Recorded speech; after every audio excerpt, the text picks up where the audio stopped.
Feeling pretty rusty. Haven't done this for a while, and obviously in need of a real haircut and a real job.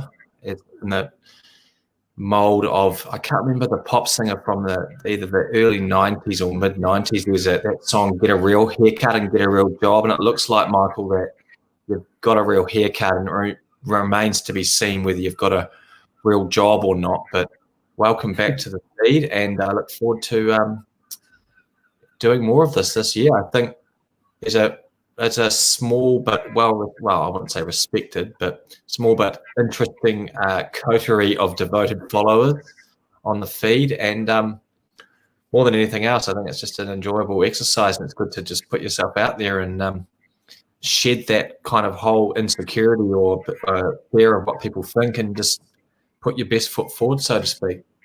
Mm-hmm. No, it's very true. Just the haircut for the moment, a real job hopefully within the next few months, but it's very good to be back.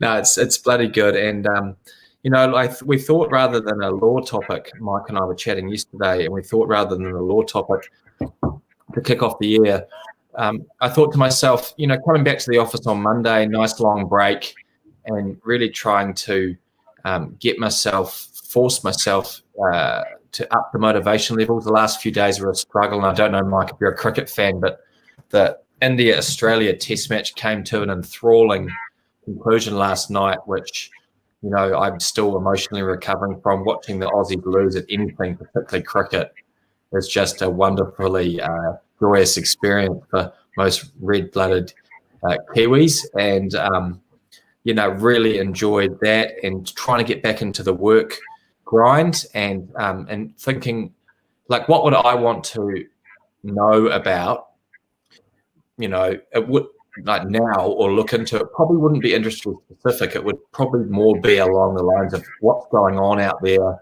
what are people doing, how are they feeling, what are they thinking, are they nervous, are they excited? So I thought the best thing we could do is discuss a little bit of an article on the NBR that I found. I'm a little bit of a technophile, so everyone has to bear with me while I do this to my screen. Oh God, this is going to be challenging. Can you still see me, Mike? I can. That's not a great thing, but I'm just I'll tell you what I might need to do. I'll come back into the feed. I'm going to say share screen. Okay, this is a bit scary because God knows what else is on my screen. But can you see me now? Is it the screen now? Still you at the moment, Shane. Okay, so open system preferences. What about now? Still you.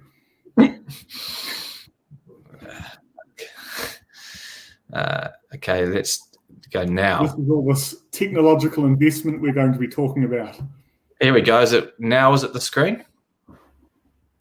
No. Really? Not on my end. I can still see you. Woeful. I'm going to try. One will go before I give up. Okay.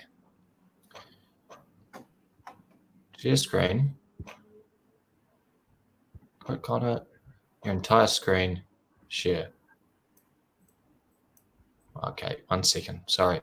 So anyway, I'll try and keep the flow going. So what we're going to talk about was a very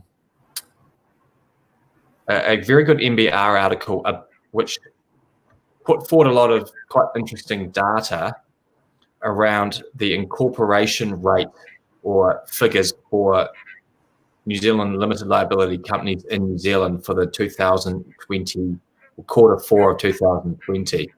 Mike, you've just to help me out here because I've lost. It seems I can't figure out how to share the screen.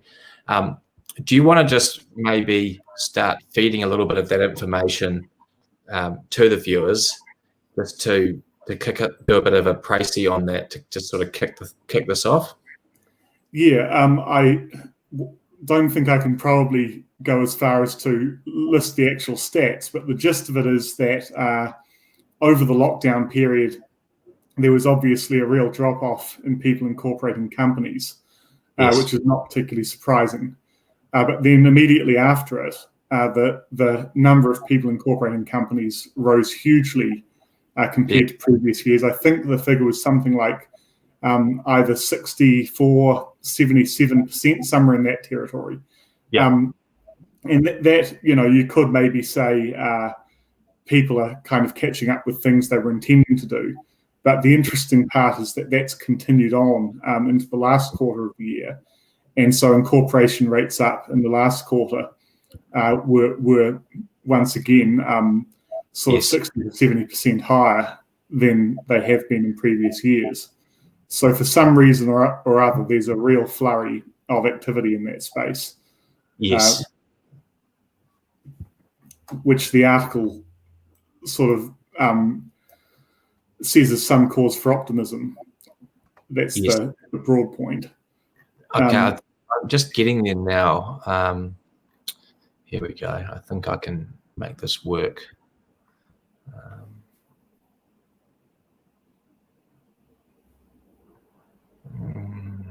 No, it's wanting me to quit. This isn't going to work. Maybe what I'll have to do, given I can see it's a pretty limited audience tonight, given it's the first of the year, or maybe we've lost a bit of momentum, Mikey. We've got a couple of would-be fans. See if I can just hold up. I wonder if that's going to work. Just a second, bear with me. We're going to have to be better prepared for the next session, Mike. Well, I would be, I should say.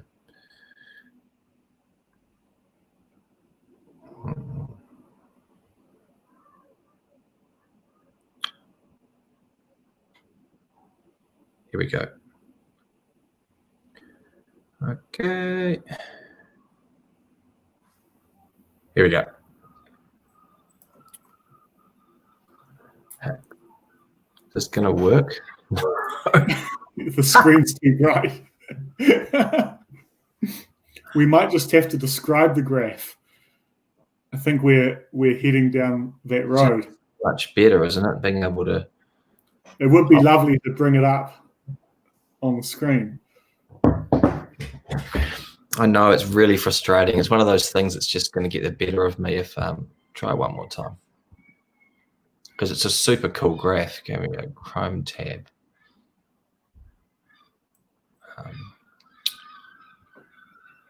Nah, I don't think I can do it. So I tell you what, we're just going to have to read out the figures, which is really super frustrating. So January, no, that's not going to work either, is it? Okay, I'm going to put tonight down to teething. So essentially, January 3,300 new incorporate. January 2020, 3,300 new companies incorporated. February, 4,500.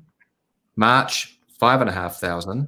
And then obviously that was the first lockdown, back to 4,500. And then the next month was 3,800. That's May. That's still in the middle of lockdown. Went right up to 5,000, 5,500, 5,500, 6,000 September, 8,000. No, sorry, 6,500 October, 8,000 November. So the trend was that the rates were on par year to year, 2019, 2020. Then there was just a huge increase in the incorporation rate of new companies midway through the first lockdown to the end of the second lockdown. And it looks like that has continued to increase because the data only goes up to the end of 2020 calendar year, so December 2020. That's continued to increase significantly, and the figure for December was almost twice what it was. December 2020 is almost twice what it was for December 2019. Mm-hmm. Now, obviously, Mike and I aren't economists, but you've got to think that because the unemployment rate, contrary to what was predicted, is actually, I think it's still around 5%. Is that right, Mike? You'd probably know more than me. It's predicted to be 6.5%, and I read something today on interest.co.nz where It's around 5 and foreshadowed to be down to 4 by the last quarter of 2022. Yeah, so I'm not particularly. if unemployment's not particularly or as far down as anticipated, and the incorporation rate for new companies is significantly up, you've got to think it could be other factors than unemployment driving this this behavior towards people striking out on their own. Now, you and I both know from our own experiences as a lawyer that the incorporation of a company doesn't mean necessarily all too much. Every Tom, Dick, and Harry is, comes to you and says, "I've got this great idea. I'm going to, new peanut butter knife. It's going to make me millions, and I've incorporated peanut butter wonder .com, .co.nz, and it's just a pipe dream." So we're not saying that every incorporation necessarily means that there's going to be a great company behind it, but as a raw figure in and of itself, I think it means something as a behavioral statistic. Yeah, I actually, it's interesting you mentioning that unemployment isn't as high as expected. I hadn't looked at that for a while. So is it still higher than, say, it was pre-COVID, or is it? Yes, yes, it is. Yeah. Yes, because that was the one thing about the article. Around 4% pre-COVID. So we've got a little bit, it's gone up a bit, but it's not enormous. Because, the article, the one thing I sort of wanted to, when I read it, I found myself wishing it had on hand, was it kind of tells the positive side of the story. It'd be interesting to know, the numbers for redundancies and also for companies going out of business over the same time period, and seeing how well those match up and whether there's like an overhang of positive incorporations.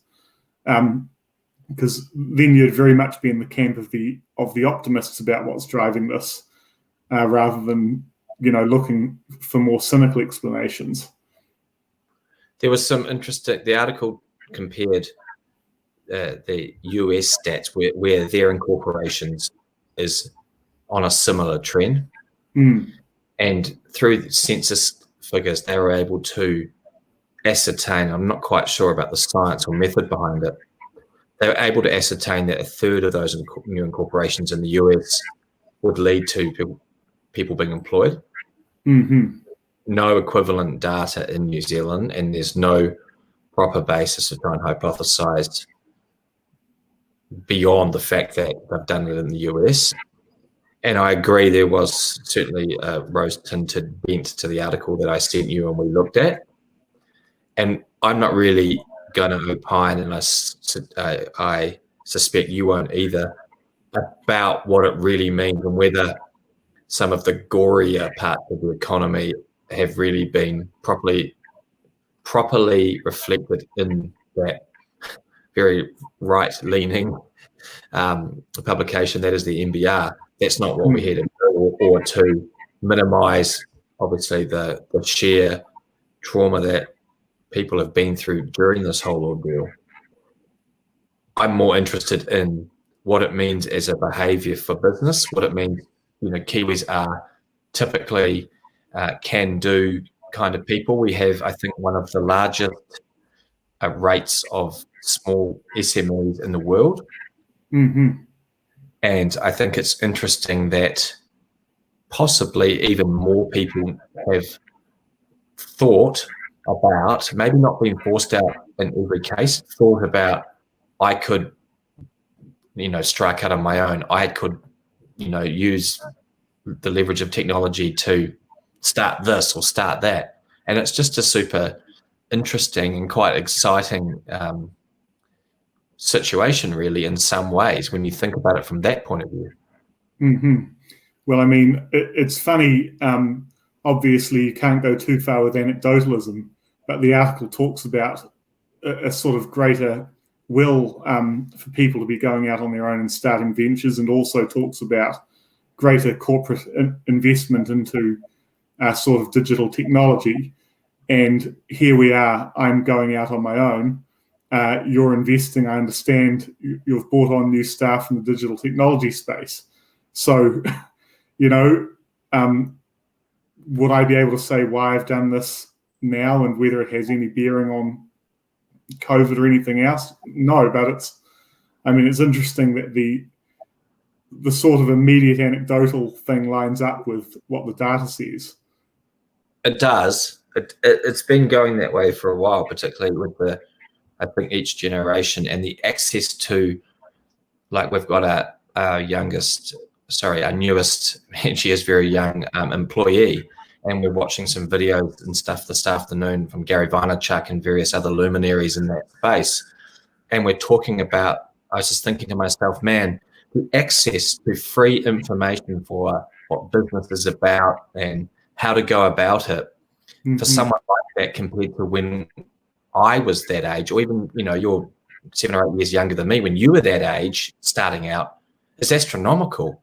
That ability to be able to learn if you're that way inclined and motivated in the right environment was super exciting. So the days of you know, more people going blindly off to work and, you know, being paid $20 an hour while the company is making maybe 50 or 80 or 100 out of that, that's going to eat into some of the more industriously minded and innovative and ambitious people.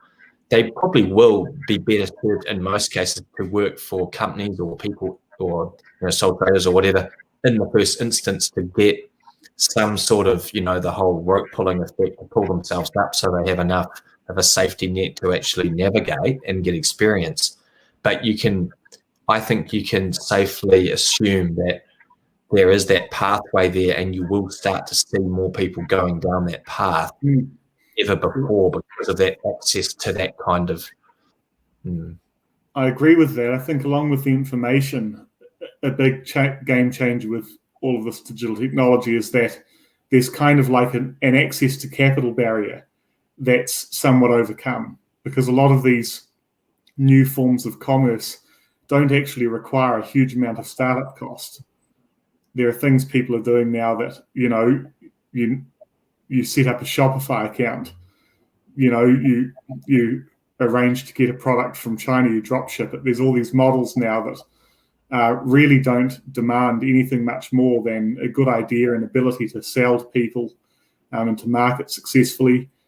And so it's you know, I suppose it's unsurprising that people have grown up with all of this sort of technology, sort of more something that they're used to, that they're embracing that. It makes some sense. Yeah, and they're so used to and adept at using it in their own lives. It's not really much, if at all, a reach outside the comfort zone to be able to then, like the more industrious and innovative of them, to go, actually, this is a hell of an, not easy because nothing's easy, but it's a hell of an effective way to actually learn, leverage off the sets of eyes. You know, I was reading something the other day about something I'm into, basketball card trading, which you well know, and, you know, like this whole, the cards are just, you know, taking off, and it's very interesting that I heard eBay described as successful literally because it is the biggest set of eyes worldwide. And, you know, I'm notoriously anti really social media for any kind of personal stuff. I just don't enjoy it. But I've got this Instagram account for the first time ever, which is for my basketball cards to display them. But it turns out that everybody into that investment class, if you want to call it that, or hobby, everyone that has an Instagram account, and there's hundreds of thousands worldwide of these accounts that showcases these cards. Again, another set of eyes. And I've heard through some of the people I've met in the hobby that Facebook Marketplace and Instagram are actually incredibly effective platforms now used by hobbyists and investors to trade cards, buy and sell cards, and not have to pay eBay fees. So again, it's like the world compared to, say, when I grew up, is a markedly different place. And for people to be able to go in and just through their wares and their drive to use these platforms, like even for lawyers, even for people like you and I, Mike, to be able to do this. So, and these people out there, believe it or not, for sods like us, that see us on here and go, God, I don't really like my parents' lawyer, or I never found that person particularly engaging or gregarious or enjoyable to deal with, and he charges me heaps. I don't really, have a strong bond there. These two roosters seem okay, and what have I got to lose? So I'll give Mike a call because I've got a problem about my neighbour's tree, which he won't cut down, even though it's in the middle of my pergola in the backyard. And it's like, okay, I'll give Mike a call. Mike manages to chat to him, and rest assured it's not going to cost him an arm and a leg, maybe just as Jag. And then, voila. And then that guy tells someone else, he sees you on social media. I've had that a lot lately, going, oh, I'm enjoying your videos down at the local cafe. And it's like, I didn't even know on Facebook. Oh, no, my cousin, used to work for someone that knows someone that worked for you, blah, blah, blah. And it's like, oh, that's cool. And all of a sudden, that's that inertia and that momentum that, our relatively young businesses are able to utilize. And it's really, so many other lawyers are way too scared, chicken shit, to actually put themselves. So I used to be one of those lawyers out there to actually utilize these spaces. And it's really great. If you're actually able to do it and willing to do it, you can't really fail. Mm-hmm. Yeah, it is. It's a conservative industry that seems to be quite slow to work out how to really get huge value out of all this new technology, but it is coming. And I think probably what you just touched on is where there's the sort of most opportunity, really, is that personal brand and reaching people and developing some degree of notoriety, because obviously it's a business that runs on referrals. Sorry? Notoriety. I've certainly achieved a bit of that. But yeah.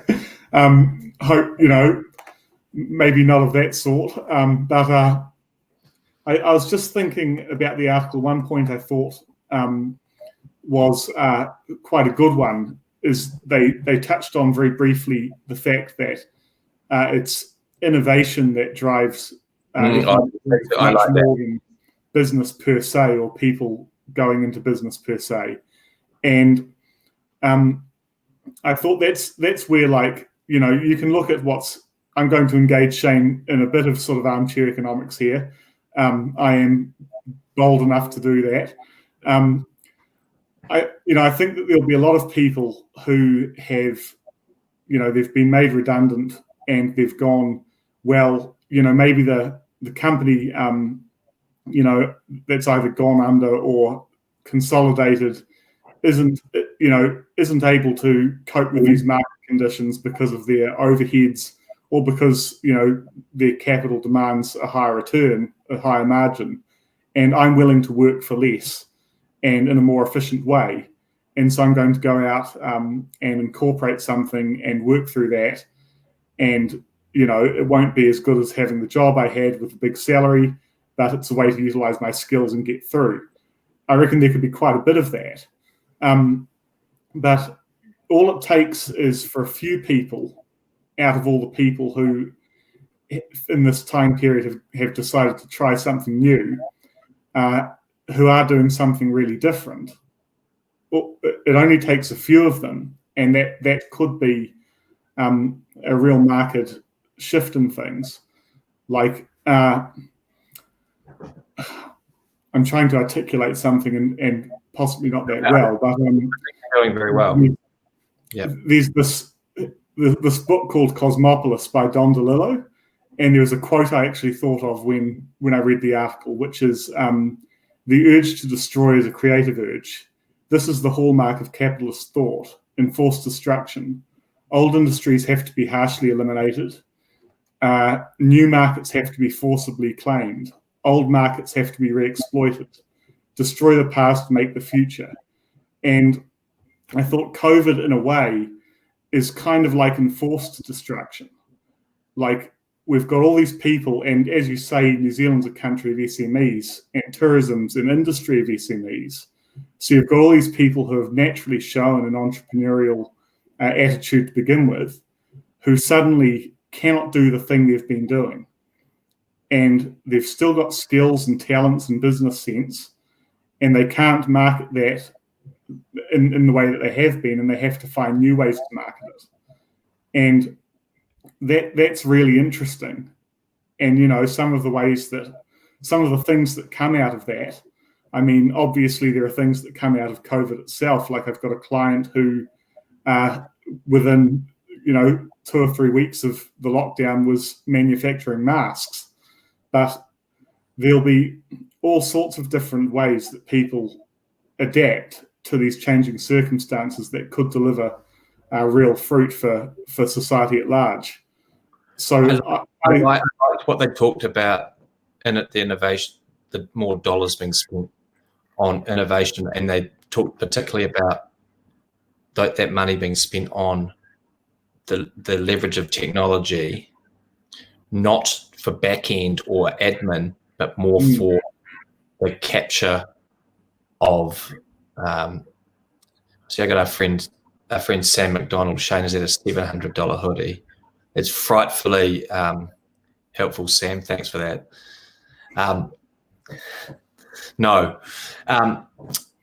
Yes, so the use of technology for front end, or essentially to perform the networking function, and business to be using having that spend to actually be able to grow their network through their digital footprint.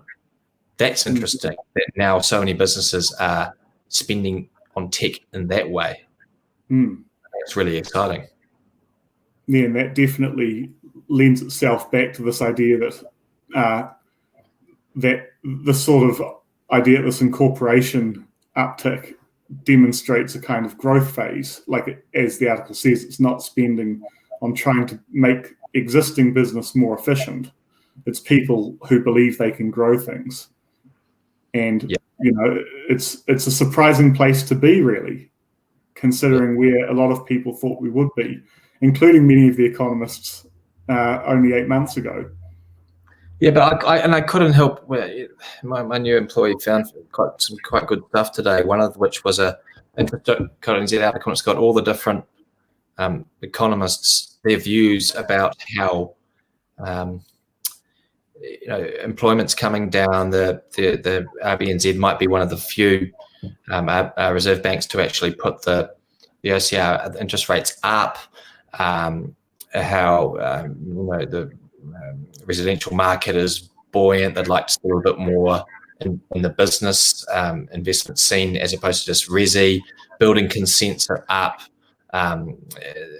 Some other relevant stats, and then they seem to just all of them, without almost fail, piggyback on the back of the fact that things are moving in the right direction. I couldn't help just feel how much are these economists actually finding stats and, you know, anecdotal evidence to kind of keep going with the trends or the tide, and yet if something kicks, like we have another lockdown tomorrow, everything that gets printed essentially supports the fact that we're going for a doomsday situation, like was being predicted last May. It was going to be like, it was like, here's the graphs of the Great Depression, here's 87, here's 08, and here we are now, and they were all kind of like here, and then it was like, here's where we are, and national GDP and all this stuff, and it's like, I don't know, I've become pretty skeptical believing to read.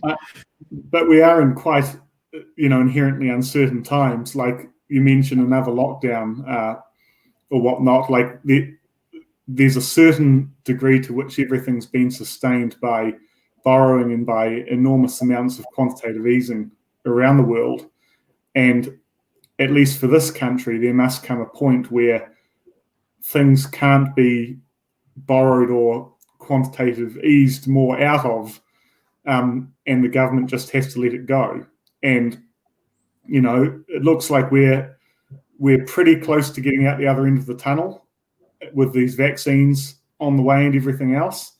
If we can just hold off for another 6 or so months without doing anything really stupid, then it probably will be a good outcome. But yeah, you know, I think there's at least some reason to the people that are a bit doomy about it. I don't think like it's not an unwise hedge of one's bets, I suppose. Yeah, I'm not remotely doomy about it. I just, for my own personal reasons, I'm always an internal optimist, and I didn't believe in all the doomsday stuff. Not that I know anything about the finer points of the economy anyway, but I also don't. I guess what I'm saying is I don't necessarily believe now in the fact that just because things are going on the surface quite swimmingly, that all things will just pan out the way that all of the reasoning and the stats suggest they will. When all was how it's the end of the world 8 months ago. It's like there's got to be some way or better way of balancing out the reality. No, there's certainly reason at the moment to, there's a lot of uncertainty, I suppose. But just on that note, and it's quite an interesting one, I was talking about my newfound love affair with collecting sports cards. I actually lost a small wager on a, I guess you call it spot fixing punt with a friend over a India-Australia cricket game for only a relatively small amount of money. But I was so confident I actually threw in a signed Bowden Barrett rugby card. Unfortunately for me, I lost this particular wager. I think it was for India to get to 200 on a certain day, and they got to 200, over or under 200. They got to 200, so I had to give this rapscallion friend of mine $55. But not only that, I had the ignominy of having to get him a card which I actually didn't yet own. It was a little bit like Wall Street, trading in pieces of paper not supported by any ownership of the underlying asset. So I'm now long this Bowden Barrett card. And much to the amusement of this particular community I'm now a part of, I have to get my hands on this Bowden Barrett card. So, James, to answer your question, another lockdown, I think would have you've asked, a negative or positive impact on my Bowden Barrett signed rookie card value, I'm assuming. I think it would have a positive impact on the value of your card, which would, of course, be a negative impact for me, because I think the first lockdown is what caused lots of sets of eyes bundled up at home. You've seen what the NASDAQ's done. You've seen the S&P. You've seen weird alternative investments like basketball cards. And I believe people are also getting into, would you believe, Michael, collecting old phone cards, I've heard now, is the latest thing. Like phone cards, Star Wars, and, Grant Fox. The world's gone mad. But, yeah, to answer your question, James, it's got a neat sort of segue. The more people are sitting at home, the more they're twiddling their thumbs, the more they're not spending money on flat whites and, udon noodles up at the local noodle cafe at the top of my street. They are buying things like phone cards and Bowden Barrett cards. It's a fabulously interesting time to be alive.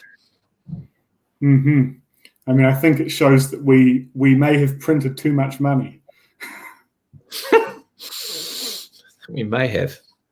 Just we've talked before about how these NBR articles, the comments are always one of the best bits, and there was a comment there that sparked another somewhat cynical thought. I enjoyed it. Someone said, alternatively, now that we have moved to the welfare for business stage, everybody wants one, and I don't entirely agree with that, but it did make me think of another kind of alternative explanation that might account for at least some of the uptick in people incorporating companies, which is that there's been a lot of expenditure, a lot of borrowing. We've got a Labour government with an unprecedented mandate, and they ran on a policy of correcting inequality and correcting the housing problem. So you put all that together, and there's quite a high chance that some taxes are coming our way. And indeed, some already have for high-income earners. So, then you look at asset structuring, investment structuring rather, and trusts kind of lost their shine a few years back for tax purposes. They've still got some benefit because you can, if you've got dependents on low incomes, you can allocate money to them. But all of a sudden, structuring your affairs so that you've got a corporate structure, something people might have avoided in the past because it's perceived as being more of a pain in the ass, really, to have it and to abide by all the sort of corporate form, might look attractive. Because the one thing we all know is that business is the golden goose. The government is not going to put company tax rates up. They're very unlikely to do that. So if you make sure all of your affairs are nested in a company, well, it's not a bad place to be. And in fact, relatedly, a lot of people who have been getting big salaries in professional vocations, well, you put the personal tax rate up on those people's incomes, it makes it a lot more attractive to become a freelancer, to become a consultant, to go out on your own and start a firm, because you know you can keep more of that money in your company and pay less tax. So yeah, there could be an element of future-proofing in the wash somewhere, I guess is what I'm saying. And just slightly running with that, but taking a slight segue, do you think as well that it's possible that some of these high income earners in these places, if they saw their colleague or maybe themselves have lost the security of what they thought of as sort of an omnipotently secure position? If you're $500,000 a year and you think, I've been the CFO at some listed New Zealand company for 13 years and I've worked my way here and I've been here for 4 years, I'm not going to go. But say you do, is it any more? Is that whole?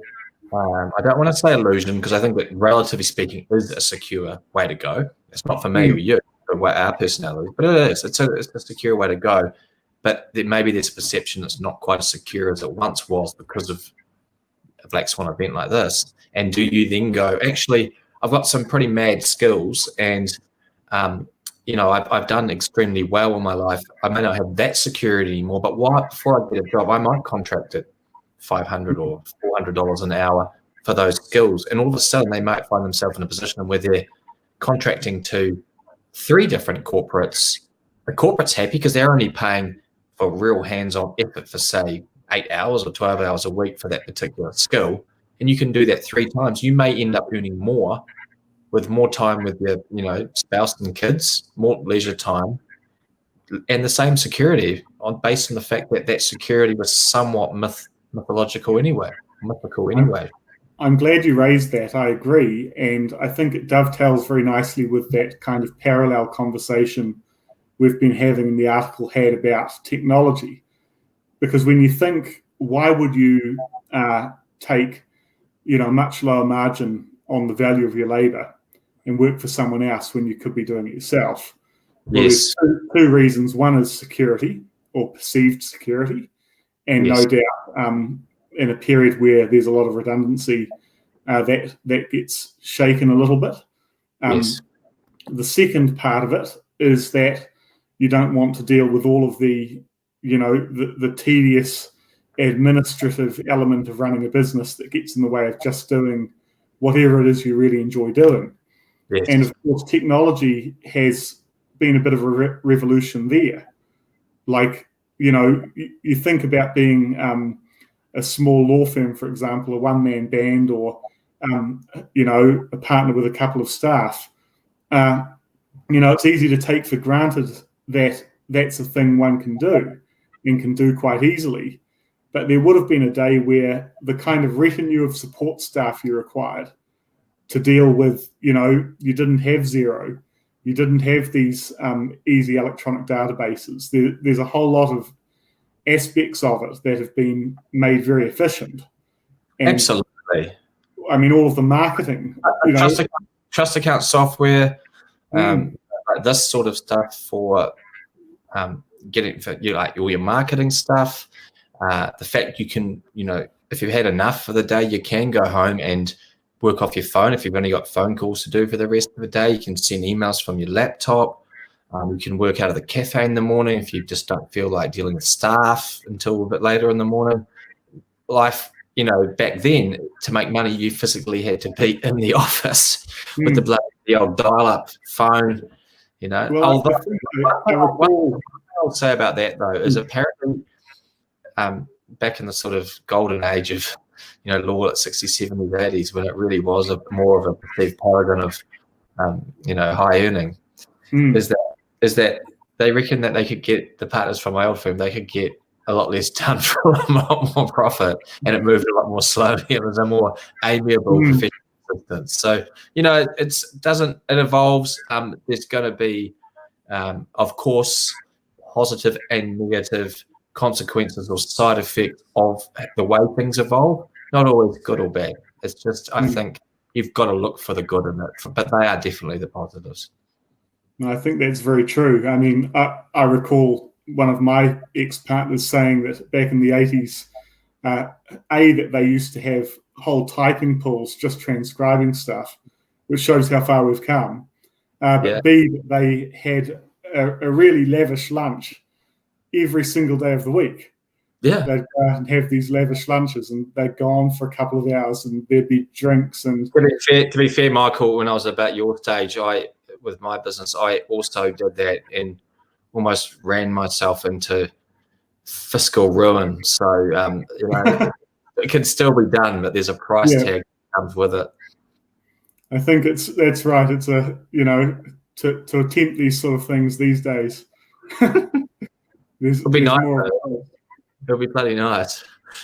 But I think you're right in what you ended up with there, which is there's always opportunities in any period, and it's easy to be cynical about the things that are different, that are perceived as negative, and forget the things that are positive.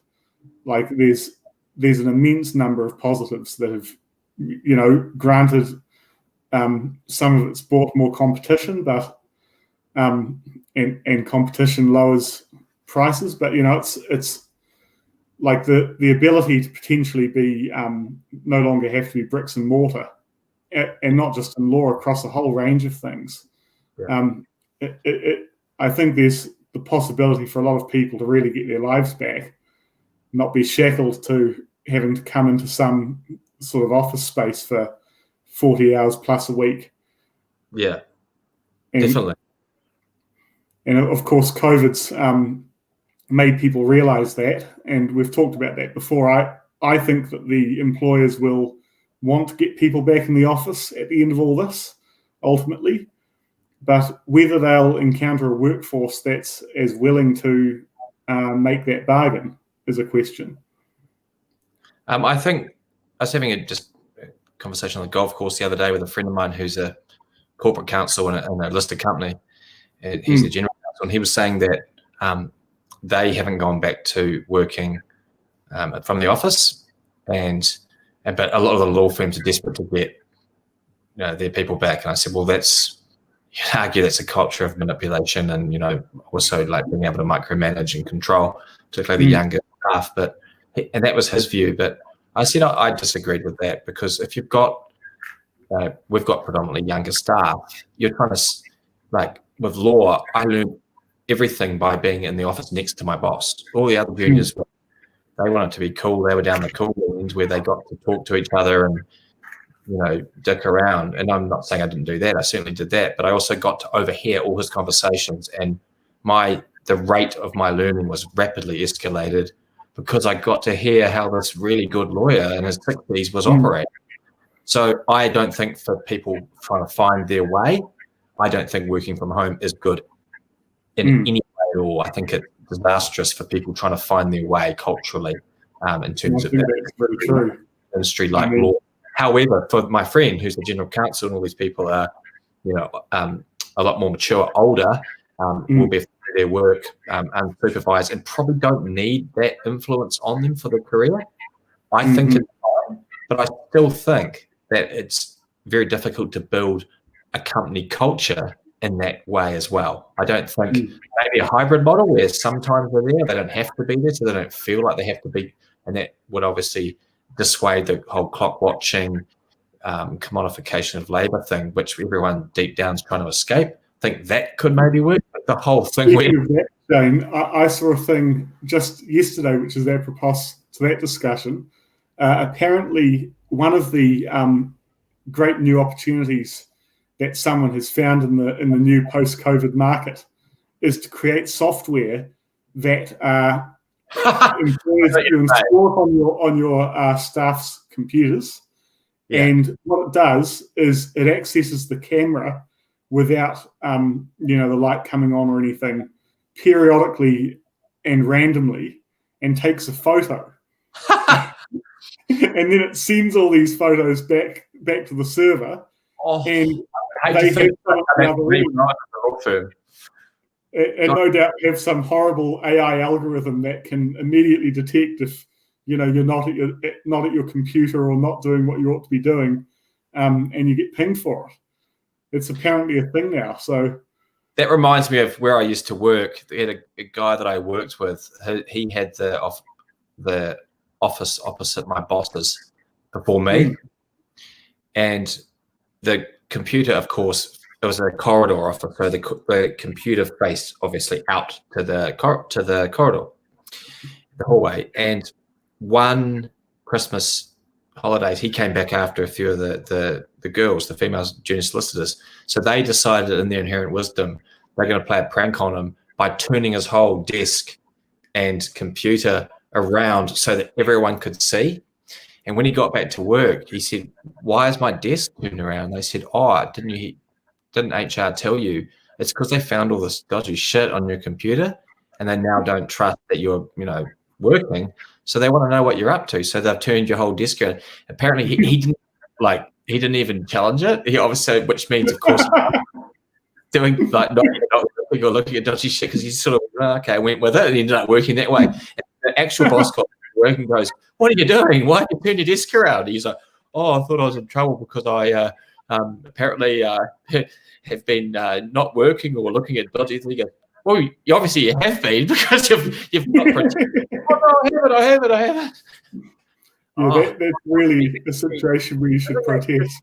Human beings are incredibly good at being ridiculous. So isn't the whole point, one of the whole points of like the whole working from home culture and all that, is that you trust your staff to actually do a good job, and it discourages that micromanagement and the whole, and then to actually be checking up on them anyway. So you have the worst of everything. You don't have any culture, and you're micromanaging every move of theirs. It's just crazy shit. I think a big thing really is whether you're in a business that is sort of driven by outputs that are able to be easily quantified. Like if you're a business that has a whole lot of staff and they're doing a thing where, it's very hard to say what they've actually done in a given day, but they need to be doing it. Like, their field and customer inquiries or something. And there's not really an output from that, but it's very important to the business. Like having those people working from home, maybe not as easily done. Yeah. I think in an area like using law as the analogy again, because we know it better than others, I'd be quite confident having staff at home, just because like I know what a given thing is, what the sort of deliverable is going to be, and kind of how long that, and honestly, I don't really care how long they take to do it, or whether they do it in their pajamas, or whether they do it at 10 o'clock at night, or with their laptop on the beach, just as long as it's good and it's on time. Like, the rest. But they have to be at a certain level, right? Well, that's the point you made, I think, is very true. Yeah, I worked in an open plan office, and I used to. Yeah, not just that, though. How often are you doing something, even at your level now, and to know the answer to some slight thing that comes at you while you're drafting, say, a shareholders agreement, right?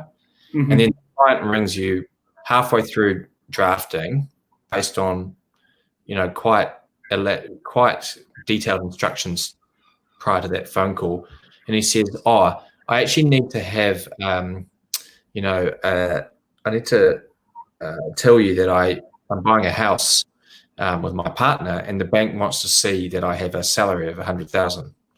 So I'm going to be 100,000 for the next 6 months. So does that change anything, Shane?" And I said, "Well, yes, because that means that the remuneration or the whole bargain between all the related entities changes, in the sense they're not going to want to give you that plus that share in that equity. So the equations change. So that happened today with us, with a client.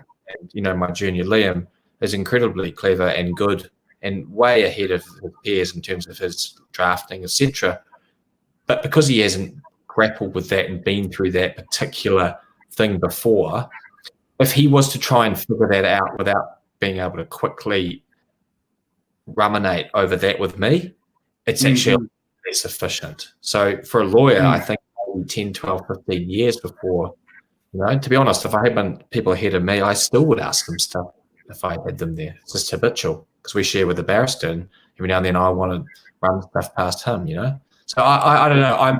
I'm torn over that. I like some aspects of it, but others. Yeah, like that's an interesting point. I mean, backing up on what you've said previously, I worked in an open plan office when I got started, and I always used to wish that I was like some of my friends and had like a comfy private office, preferably a corner one.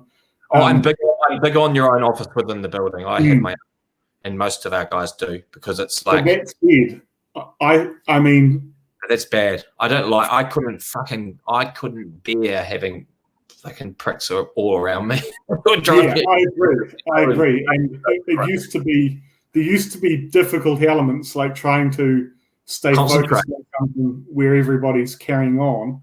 But it meant that there was very little about the running of the business you didn't see. And that's good. From a learning perspective, that was great. Nothing was kind of opaque to you.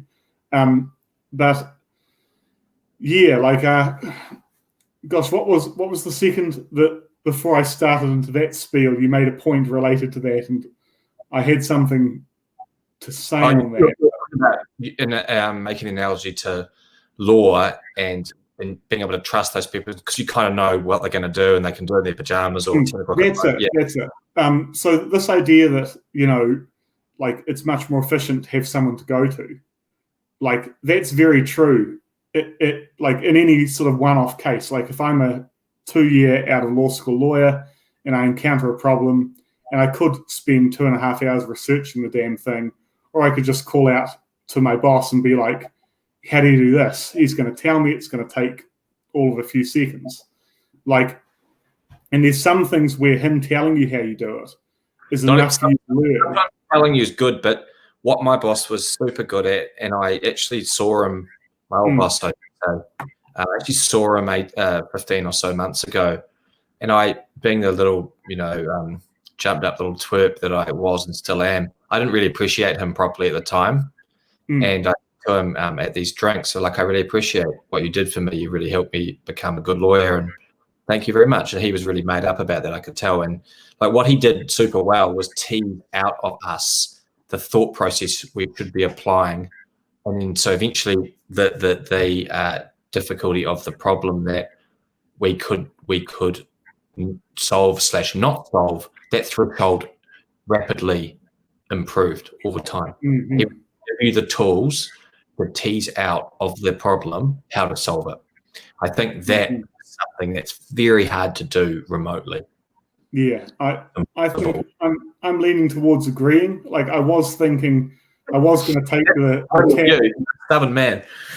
I was going to take the tack just to be, devil's advocate and disagree with you on everything. That if your employee is working at home and he encounters some sort of problem, and he can't just call you up and get the answer, he's got to engineer that from scratch. It's going to take him longer, but he's not going to bother you, and he'll learn a lot more through having to engineer it from scratch. But I think your point is very true, that at least, before you get to a certain, because I mean, that's sort of what I do now, right? Like you, I often wish that I could have someone I could call up and be like, how do you do this thing? And in fact, there are people I call up from time to time about, whenever I do something that's a bit outside the wheelhouse. But you can always get to yourself, but it can be much more involved and frustrating than it needs to be. But when you're starting out, you probably don't even have the kind of processes and sort of mental equipment to do that properly. And no, you don't really. It's it's easy to forget how hard it is when you're starting out. Mm-hmm. It really is hard. I don't care what anyone says. Some people look like they handle it with grace and skill and with a smile, but it's really challenging. And no juniors should feel ashamed or like it's like that they're the odd one out. You're probably in the majority to struggle. I struggled like Billy O for a couple of years, to be honest. It was really challenging because I took the approach where everything, because I didn't know whether stuff was a problem or not, I took the approach that everything was a problem. And then so it just overbore me with stress and paranoia and anxiety. But it's from a work perspective, that's a better approach than the other way where nothing is a problem. And the ones that think like that, like you see it sometimes with like people that have worked for us, like something's happened and you'll be like, this happened, and you're like, yeah, and you're like, you didn't think maybe that could be a problem, is it? I'm like, yeah. Then you get the other end of the spectrum where everything's a problem. So to me, everything was a problem. And then I was like you, Shane. Yeah. I had no idea before I started doing this what an absolute exercise in neuroticism being a lawyer is. Just the constant paranoia and stress that something's been missed or completely effed up, or there's some bogey lurking in it.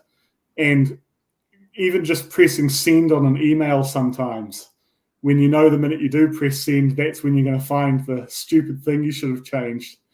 Like that part of it is harder in many ways than the intellectual part of it. But I think the only consolation for being a bit neurotic is at least you're not.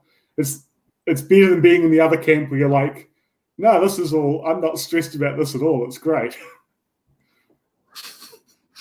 You've got it at first, and then you can slowly pare back, what you are worried about and what you aren't. But that process where you don't know the wood from the trees, that's terrifying. Yeah, but it's great. It's great fun, and that's why not many people survive. But I think it's a really good career if you can survive. Once you can get a lot of comfort around what you're doing. All right, mate. Great to have you back on board. I'm looking forward to you coming up to Auckland. When's that going to be? Very soon. I've finished my sort of renovations. I'm now sitting in them. I've got to paint the outside of the house and sell the thing in Wellington, and then I'm going to be up. So looking at within the next month to 2 months. Well, the Auckland market's ready for you, ready and waiting. Yeah, as long as if the housing market were a bit more ready, I feeling like I need to sell a couple of kidneys on the way up the country, Shane. But no, very, very much looking forward to it. Get a LeBron James rookie card will set you right. All right, mate. We'll see you next Wednesday. Thank you very much. Sounds good. Thanks, Shane. Cheers, mate. Bye.